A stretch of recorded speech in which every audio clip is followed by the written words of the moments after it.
Hello everyone, this is Miss Shilani Shaw. I hope আপনারা অনেক বেশি ভালো আছেন, আমিও ভালো আছি। তো আজকে আপনাদের সঙ্গে একটা অনেক দিন পর ব্লগ শেয়ার করব। তো আজকে ছিল ফ্রাইডে, ভাবলাম ফ্রাইডেতে কি করি সেটাই শেয়ার করি। ফার্স্টে সকালে উঠে আমি আমার বিছানাটা গুছিয়ে নিলাম আর আমার আলমারির মিররটাও মুছে নিলাম, অনেক দিন মোছা হয় না। ঘুম থেকে ওঠার পরে এক কাপ চা অথবা কফি না হলে তো হয়ই না। তো আমি এখানে একটু কফি বানিয়ে নিয়ে আসছি, আর এখানে সিম্বা তো চলে আসছে বিস্কুটের শব্দ শুনে। ও হচ্ছে অনেক বিস্কুটের ছোঁচা। তো এখানে সিম্বাকে আদর করছিলাম, আর আমার হচ্ছে এই কোকোলা বিস্কুটটা অনেক বেশি মজা লাগে। এটার মধ্যে হচ্ছে চকোচকো দেওয়া থাকে, দ্যাটস ওয়াই আমার অনেক বেশি ফেভারিট।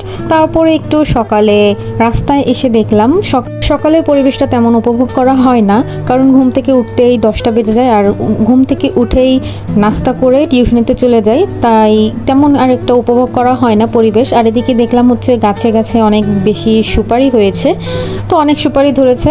আর দেখলাম লেকের পানি একদম থই থই করছে। আমার অনেক আফসোস লাগে, এই যদি এখানে একটা নৌকা থাকতো আমি অনেক ঘুরতে পারতাম, বাট আনফর্চুনেটলি নৌকা নাই আমাদের লেকে কোনো, তো এই ঘুরতে পারলাম না।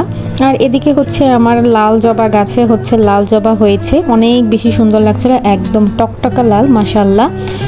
তারপর এই পাতাবাহার গাছটা আমি টবে লাগিয়ে নিচ্ছি, যেহেতু ঘরে রাখবো গাছটাকে একটু ক্লিন করে নিচ্ছিলাম।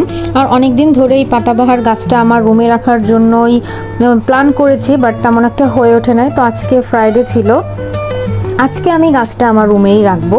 তো এই পাতাবাহার গাছটা একটু ক্লিন করে নিচ্ছিলাম, আর এই পাতাবাহার গাছটা যখন রুমে রাখা হয়েছে তখন আমার রুমের সৌন্দর্যটা অনেক বেশি বেড়ে গেল। তো এখানে হচ্ছে আমি আলমারির সাইডে পাতাবাহার গাছটা রাখছিলাম, আর আরেকটাও আছে আমার রুমে। মোট 2টা গাছ, একটা হচ্ছে মানি প্লান্ট আর একটা হচ্ছে পাতাবাহার। আজকে তো ঘরে বা রুমের মধ্যে একটু গাছ থাকলে অনেক বেশি ভালো লাগে আর গুড লুকিং দেয় রুমের। আমি তো আগে তেমন একটা করতে পারি না, তো এখন আমি গাছগুলো লাগিয়ে আমার রুমে সুন্দর একটা লুক ক্রিয়েট করতে পেরেছি। তো এই তো আমি আলমারির সাইডে রেখেছিলাম, আর একটা এই মানি প্লান্ট গাছটা হচ্ছে টেবিলের উপর রেখেছিলাম। তারপর বিকালবেলা হচ্ছে এখানে মেকআপ দেখতে পাচ্ছেন, আমার বোন হচ্ছে ছোট বোনকে রেডি করিয়ে দিচ্ছিলাম। ও একটু বাহিরে যাবে, আর ও বাহিরে গেলে সবসময় আমারই মেকআপ করিয়ে দিতে হয়। আর যারা মেকআপ করে তারাই বুঝবে এটা, মেকআপ করানোর সময় হাতে একটু এইভাবে হয়েই যায়। আর ও হচ্ছে আজকে এই শাড়িটা পরবে, এই শাড়িটা আমার গিফটের শাড়ি ছিল, তো আজকে মূলত এটাই পরে বাহিরে যাবে। শাড়িটা আমার অনেক বেশি ফেভারিট, আমি ওকে বারবার বলছিলাম বাহিরে যাও, বাট শাড়িতে যেন কোনো দাগ বা কোনো কিছু না লাগে, তাহলে কিন্তু তোমার খবর আছে।